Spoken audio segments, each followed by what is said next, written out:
Good morning, students. I hope you all are well and doing your study very well. As we are discussing chapter number 6, and in continuation with that, in today's lecture, we will learn about the spontaneity of the reactions. That means spontaneous and non spontaneous reactions को हम समझेंगे कि ये क्या term है। And जैसे कि हमने अपने प्रीवियस लेक्चर में डिफरेंट डिफरेंट टर्म्स को, एंथैल्पी को डिफाइन किया है, अंडरस्टैंड किया है, उसी तरह से थर्मोडायनेमिक्स में एक और नया हमारे पास टर्म इंट्रोड्यूस होता है to define the particular reaction की वो रिएक्शन किस कंडीशन में हो रही है, कब हो रही है तो क्यों हो रही है। उन सब चीजों को डिफाइन करने के लिए हमारे पास एक स्पेसिफिक टर्म आता है और वो टर्म हमारे पास क्या है, स्पॉन्टेनिटी या स्पॉन्टेनियस या नॉन स्पॉन्टेनियस रिएक्शन।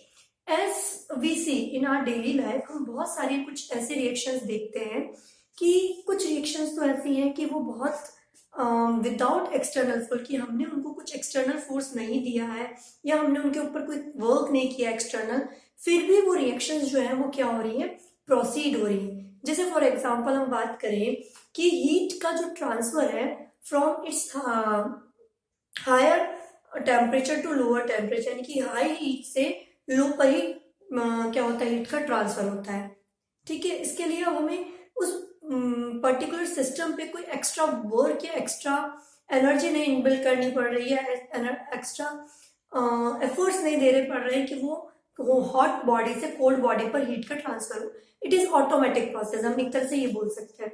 लेकिन यदि यही चीज मुझे कोल्ड से हॉट की तरफ यदि हीट का ट्रांसफर करना है तो दैट इज नॉट पॉसिबल। तो हमारे नेचर के अंदर हमें बहुत सारी ऐसी रिएक्शंस देखने को मिलती हैं जहां पर क्या हो रहा है, जहां पर वो रिएक्शन ऑटोमेटिकली यानी कि उनकी नेचुरल टेंडेंसी है, विदाउट एनी एक्सटर्नल फोर्स वो क्या हो रही है, कैरिड आउट हो रही है। और कुछ रिएक्शंस ऐसी हैं जो क्या हो रही हैं, कैरिड आउट नहीं होती है अनटिल अनलेस कि हम उनको क्या नहीं दें, एक्सटर्नल फोर्स दें। ऑल्दो इनमें बहुत सारी चीजें हमारे पास क्या है, डिफरेंट है, बट एक जनरलाइज वे में यदि हम बात करें तो ये दो जो प्रोसेस हमने बात करें कि कुछ जो है वो नेचुरल टेंडेंसी है, कुछ जो है क्या है, नॉन नेचुरल टेंडेंसी है, जिनके पास नेचुरल टेंडेंसी नहीं है। तो उन्हीं को हम थर्मोडायनेमिक्स में spontaneous and non spontaneous process से डिफाइन करते हैं। तो क्या है हमारा स्पॉन्टेनियस प्रोसेस, कि एक ऐसा प्रोसेस जो कुछ सर्टेन स्पेसिफिक कंडीशंस पर हो रहा है विदाउट एनी एक्सटर्नल एजेंसी की। एनी एक्सटर्नल एजेंसी का मतलब कि कोई भी एक्सटर्नल फोर्स या कोई भी ड्राइविंग फोर्स नहीं दिया गया है उस प्रोसेस को होने के लिए, ऑटोमेटिकली नेचर के अंदर है तो वो अपने आप प्रोसीड हो गई। ठीक है, जैसे फॉर एग्जांपल हम बात करें transfer of heat from hot body to cold body, automatic process है। Transfer of electricity from high potential to low potential, कोई एक्सटर्नल फोर्स नहीं हमें करना पड़ा। Burning of fuel petrol carbon, तो burning of fuel petrol carbon क्यों है ये स्पॉन्टेनियस नेचर, हमारे नेचर के अंदर थोड़ा सा भी ऑक्सीजन प्रेजेंट है और हमने उसको क्या करा, एक बार कंबशन स्टार्ट किया, यानी कि सिर्फ हमें इनिशिएशन करना पड़ता है, उसके बाद that particular process will be getting start. तो ऐसा प्रोसेस जिसके अंदर जो इंस्टेंट हो रहा है, यानी कि किसी सर्टेन कंडीशन में उस एकदम से हो गया, वो प्रोसेस हमारा क्या कहला सकता है, स्पॉन्टेनियस प्रोसेस कहला सकता है, जिसको दैट रिक्वायर्ड इनिशिएशन जैसे हमने बात करी बर्निंग ऑफ फ्यूल। तो हम क्या करते हैं, बर्निंग ऑफ या कोल यदि हमें बर्न करना है तो हम एक इनिशिएट करते हैं कि हाँ हमने एक इनिशियल कि एक मान लीजिए कोयला या एक कोल हमने बर्न करने के लिए हमको मैचस्टिक दिखाई या मैचस्टिक से हमने उसको बर्न करना स्टार्ट किया, but once it started it will be proceed automatically, उसके बाद उसको कुछ एक्सटर्नल फोर्स की रिक्वायर्ड नहीं होगी। यानी कि ऐसा प्रोसेस जिसको इनिशिएशन रिक्वायर्ड है, वंस इट गेट इनिशिएटेड, एक बार जब ये क्या हो गया, इनिशिएट हो गया, आफ्टर दैट ये क्या करेगा, कंटिन्यू होगा। तो ऐसा प्रोसेस क्या कहलाता है, हमारा स्पॉन्टेनियस प्रोसेस। तो ये कुछ स्पॉन्टेनियस प्रोसेस की क्या है, कुछ कैरेक्टरिस्टिक्स है, हम ये बोल सकते हैं। थर्ड कि इरिवर्सिबल वर्क होते हैं, कि जितने भी स्पॉन्टेनियस प्रोसेस है वो कैसे होते हैं, इरिवर्सिबल का मतलब अब जब हमने एक बार कोल को बर्न कर लिया तो उसके बाद आफ्टर दैट क्या होगा, after that it can not be reverse. तो जनरली जो नेचर के अंदर स्पॉन्टेनियस प्रोसेस होते हैं वो कैसे होते हैं, इरिवर्सिबल होते हैं और may be fast and slow. कुछ ऐसे स्पॉन्टेनियस प्रोसेस है जो बहुत फास्ट है, कुछ ऐसे स्पॉन्टेनियस प्रोसेस है जो बहुत स्लो है, जैसे रस्टिंग ऑफ आयरन। अब रस्टिंग ऑफ आयरन हमें मालूम है कब होता है कि जब आयरन जो है मॉइस्ट एयर के अंदर प्रेजेंट होता है तो there is a formation of a rust. Okay, तो rusting is a very slow process. लेकिन इसी की तरह से जैसे रस्टिंग की हम बात करें तो रस्टिंग जो है बहुत स्लो प्रोसेस है लेकिन स्पॉन्टेनियस भी है। क्यों है, क्योंकि नेचर के अंदर वो ऑटोमेटिक हो रहा है, कोई एक्सटर्नल ड्राइविंग फोर्स हमें इसको नहीं देना पड़ रहा है। तो ऐसा प्रोसेस जो ऑटोमेटिक हो रहा है, कोई ड्राइविंग फोर्स हमें नहीं देना पड़ रहा है, वो फोर्स हमारे पास क्या कहलाते हैं, या वो उस तरह की जो रिएक्शंस है वो हमारे को क्या कहलाती हैं, वो हमारे कहलाती है स्पॉन्टेनियस प्रोसेस। अब जैसे हम बात कर रहे थे स्लो एंड फास्ट की, तो कुछ स्पॉन्टेनियस प्रोसेस हमारे पास क्या है, बहुत स्लो होते हैं, कुछ स्पॉन्टेनियस प्रोसेस हमारे पास क्या होते हैं, बहुत फास्ट अप होते हैं। जैसे हमने आपको एग्जांपल बताया कि रस्टिंग जो है बहुत स्लो प्रोसेस है, लेकिन यदि मैं बात करूं किसकी, आपके पास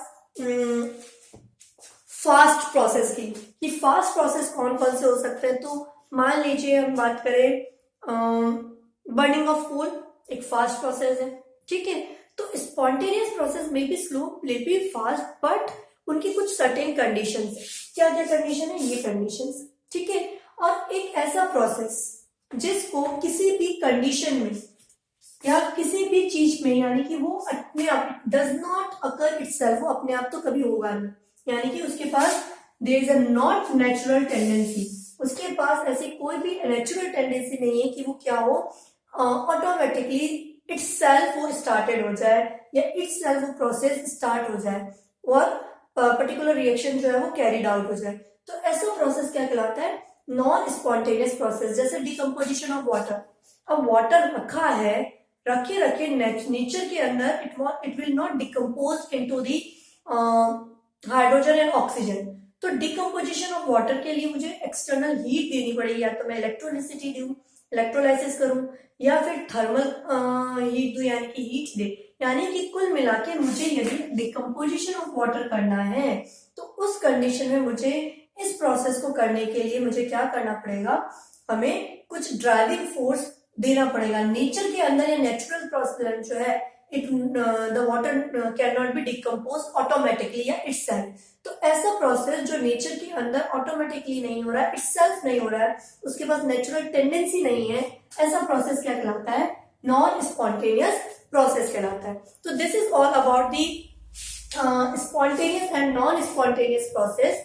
अब जब हम स्पॉन्टेनियस प्रोसेस की बात करते हैं तो स्पॉन्टेनियस प्रोसेस को एक्सप्लेन करने के लिए, इसके क्राइटेरिया को डिसाइड करने के लिए हम तीन इंपॉर्टेंट क्राइटेरिया हम बोल रहे हैं या तीन इंपॉर्टेंट टॉपिक्स पर हम या फोकस करते हैं कि किस सिस्टम, कौन सा सिस्टम स्पॉन्टेनियस होगा या कौन सा सिस्टम स्पॉन्टेनियस नहीं होगा, या हम बात करें कि क्यों कुछ रिएक्शन जो है वो नेचुरल टेंडेंसी रखती है टू बिकम इनिशिएट इटसेल्फ, वो अपने आप ऑटोमेटिकली स्टार्ट होने की टेंडेंसी रखती है।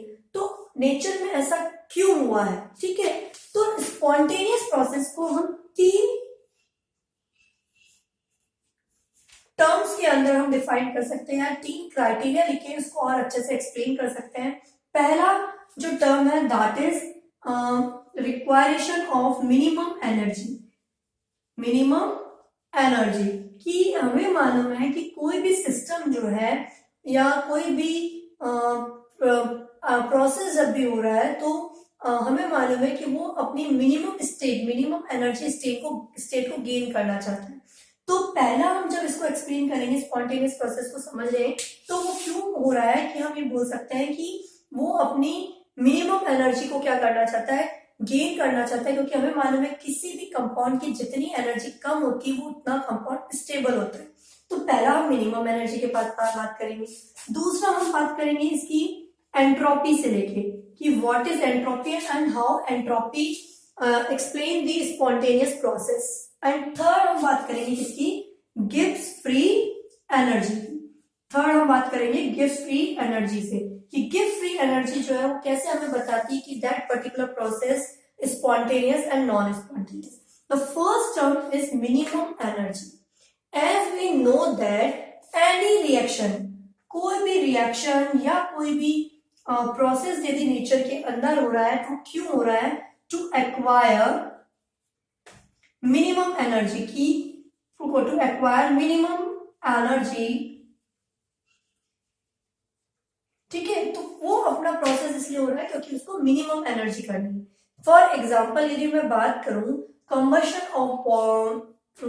ऑफ कोल, तो हमें मालूम है कंबशन ऑफ कोल के अंदर यदि हम बात करें कि क्यों हो रहा है, क्योंकि कंबशन ऑफ कोल के अंदर हम बात कर रहे हैं कि कार्बन डाइऑक्साइड जब बन रहा है तो उसकी एनर्जी क्या है, थोड़ी कम है, ये हम बोल सकते हैं। लेकिन क्या ये हमेशा सही होता है या नहीं होता है? तो मैक्सिमम केस के अंदर जो स्पॉन्टेनियस प्रोसेस है उसमें होता क्या है कि वो क्या करते हैं, अपनी मिनिमम एनर्जी को क्या करते हैं, गेन करते हैं। कैसे गेन करते हैं, हम कुछ एग्जांपल लेके इसको समझते हैं। जैसे कि हम बात करें कि कोई भी सिस्टम क्यों वो रिएक्शन कर रहा है, जैसे हमने बात करी कंबशन ऑफ कोल, तो जब कार्बन प्लस ऑक्सीजन आपस में रिएक्ट करते हैं, यानी कि बर्निंग ऑफ कोल हो रहा है, it will produce carbon dioxide. In this particular reaction if we go with the enthalpy, किस पर्टिकुलर रिएक्शन के अंदर एंथैल्पी चेंज किया, what is the enthalpy change, तो it acquire approx 395 kilojoule per mole. Now अब -395 यदि किसी भी reaction की एंथैल्पी नेगेटिव में आ रही है, इसका मतलब क्या होता है, हम ऑलरेडी समझ चुके हैं कि if enthalpy is negative it means it is a exothermic process. ये कैसा प्रोसेस है, एक्सोथर्मिक प्रोसेस है। तो हम ऑलरेडी जानते हैं कि स्पॉन्टेनियस प्रोसेस क्यों हो रहा है नेचर के अंदर, क्योंकि हर एटम या हर एलिमेंट, हर कंपाउंड क्या चाहता है, that require the minimum energy state, कि उस कंपाउंड की एनर्जी सबसे लो हो, उस कंडीशन में वो नेचर में एग्जिस्ट करना चाहता है। तो अपनी एनर्जी को कम करने के लिए क्या कर रहे हैं, कुछ कंपाउंड्स, कुछ एलिमेंट्स नेचर के अंदर इटसेल्फ क्या कर रहे हैं, कुछ रिएक्शन प्रोसीड कर रहे हैं ताकि वो क्या करे, अपनी एनर्जी को कम करके कुछ स्टेबल कंपाउंड को क्या कर सकते हैं, फॉर्म कर सकते हैं। तो जब भी हम इसमें बात करेंगे तो हमारे पास क्या होगी, रिएक्टेंट की एनर्जी जो होगी वो थोड़ी सी क्या होगी, ज्यादा होगी, और जो हमारे प्रोडक्ट होंगे उन प्रोडक्ट की एनर्जी क्या होगी, कम होगी। तो प्रोडक्ट की एनर्जी रिएक्टेंट से कम है, इसका मतलब हीट क्या हुई है, रिलीज हुई है सिस्टम में से, यानी कि एक्सोथर्मिक रिएक्शन है। तो हम ये कंक्लूड कर सकते हैं कि स्पॉन्टेनियस प्रोसेस यानी हो रहा है। If we want any spontaneous process की को कैसा हो, स्पॉन्टेनियस प्रोसेस हो, तो स्पॉन्टेनियस प्रोसेस के लिए जो हमारा रिएक्शन एंथैल्पी है या डेल्टा एच की वैल्यू है वो कैसा होना चाहिए, एक्सोथर्मिक होना चाहिए, डेल्टा एच नेगेटिव होनी चाहिए। तो यदि एक्सोथर्मिक रिएक्शन है नेचर के अंदर तो वो स्पॉन्टेनियस रिएक्शन है, लेकिन एंडोथर्मिक रिएक्शन है, इसका मतलब हमें उसमें हीट देनी पड़ रही है, एक्सटर्नल फोर्स रखना पड़ रहा है, तो वो क्या होगी, स्पॉन्टेनियस रिएक्शंस नहीं होंगी। ऑल्दो कुछ ऐसी भी एंडोथर्मिक रिएक्शन है जो स्पॉन्टेनियस है, लेकिन मैक्सिमम केस के अंदर हम ये बात करते हैं कि for any spontaneous reaction delta H should be a negative, इसका मतलब कि वो क्या होना चाहिए, एक्सोथर्मिक होना चाहिए। तो क्योंकि अपना मिनिमम एनर्जी को रिक्वायर करना चाहते हैं, इसलिए वो रिएक्शन क्या होती है, स्पॉन्टेनियस होती है, इसलिए वो रिएक्शन स्पॉन्टेनिटी को क्या करती है, गेन करती है। तो ये हमारा पहला क्राइटेरिया और जिसके बेसिस पे हमने क्या समझा, स्पॉन्टेनियसिटी या spontaneity of the any process को एक्सप्लेन किया। Now what is the second one, as we know that second one is the entropy, कि how can we define the entropy या how can we conclude the spontaneous process by the entropy. तो entropy क्या होती है, entropy होती है एक random process होता है या रैंडमनेस को डिफाइन करती है। तो हमारे पास दो और चीजें हैं, एंट्रोपी और गिब्स फ्री एनर्जी, जिसके थ्रू हम क्या कर सकते हैं, किसी भी प्रोसेस की स्पॉन्टेनिटी को एक्सप्लेन कर सकते हैं। तो एंट्रोपी और गिब्स फ्री एनर्जी को हम नेक्स्ट लेक्चर के अंदर एक्सप्लेन करेंगे। Thank you so much.